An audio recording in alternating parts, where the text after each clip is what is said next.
យមើលមួយផ្លែតពេលអ្នកបើកទ្វារចេញពីផ្ទះអ្វីដែលអ្នកឃើញមិនមែនជាស្មៅបៃតងឬផ្លូវស្អាតទៀតនោះទេប៉ុន្តែវាគឺជាភ្នំផ្លាស្ទិកដ៏ធំសម្បើមទន្លេคล้ายទៅជាស្ទឹងសម្រាមសមុទ្រคล้ายទៅជាកន្លែងផ្ទុកផ្លាស្ទិកហើយខ្យល់ដែលអ្នកដកដង្ហើមពោពេញទៅដោយភាពល្អិតផ្លាស្ទិកតូចតើពិភពលោកនេះនឹងទៅជាយ៉ាងណាបើសម្រាមផ្លាស្ទិកបន្តកើនឡើងដោយគ្មានការគ្រប់គ្រងបែបនេះ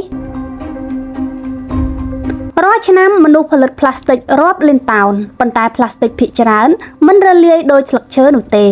វាអាចនៅលាយឡំជាមួយនឹងបរិស្ថានអស់រយៈកាលរាប់រយឆ្នាំមានន័យថាដបដែលអ្នកបោះចោលថ្ងៃនេះអាចនឹងនៅលើពិភពលោកតកូនតចៅជាលុតជាលារបស់អ្នក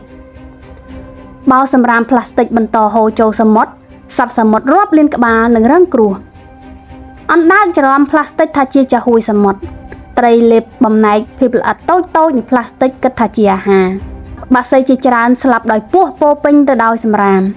ថ្ងៃមួយសមុទ្រអាចនឹងមានផ្លាស្ទិកច្រើនជាងត្រីទៅទៀតបញ្ហាមិនឈប់ត្រឹមតែសត្វនោះទេផ្លាស្ទិកបែកជាបំណែកតូចដែលហៅថាមីក្រូផ្លាស្ទិកវាចូលទៅក្នុងទឹកដែលយើងផឹកអាហារដែលយើងញ៉ាំហើយចុងក្រោយចូលទៅក្នុងរាងកាយរបស់យើងដោយផ្ទាល់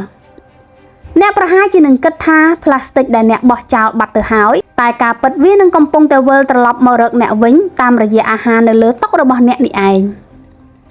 នៅពេលសម្រាមផ្លាស្ទិកកើតឡើងលូបង្ហូរទឹកក៏នឹងត្រូវស្ទះភ្លៀងមួយមេធំអាចនឹងបង្កឲ្យទឹកជំនន់កើនភ្លាមទីក្រុងជាច្រើនដែលនឹងក្លាយទៅជាកន្លែងកខ្វក់មានក្លិនមិនល្អនិងជាប្រភពនៃជំងឺផ្សេង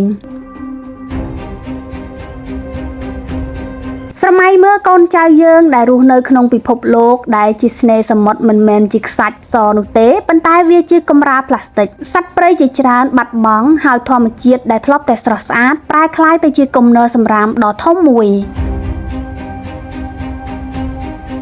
ប៉ុន្តែអនាគតនេះមិនទាន់កើតឡើងនោះឡើយទេហើយយើងនឹងផ្លាស់ប្ដូរវាបានគ្រាន់តែកាត់បន្ថយការប្រើប្រាស់ផ្លាស្ទិកប្រើតែមួយដងបែងចែកសម្រាមឲ្យបានត្រឹមត្រូវនិងរៀបចំថែរក្សាបរិស្ថានឲ្យបានល្អសកម្មភាពតូចរបស់អ្នកថ្ងៃនេះអាចនឹងជួយសង្គ្រោះពិភពលោកសម្រាប់ថ្ងៃស្អែកតើអ្នកចង់រស់នៅក្នុងពិភពលោកដែលពោពេញទៅដោយធម្មជាតិដ៏ស្រស់បំព្រងឬពោពេញទៅដោយសម្រាមផ្លាស្ទិកការសម្រេចចិត្តគឺស្ថិតនៅក្នុងកណ្ដាប់ដៃរបស់យើងទាំងអស់គ្នាសូមធ្វើការខមមិនខាងក្រោមសម្រាប់យោបល់របស់អ្នក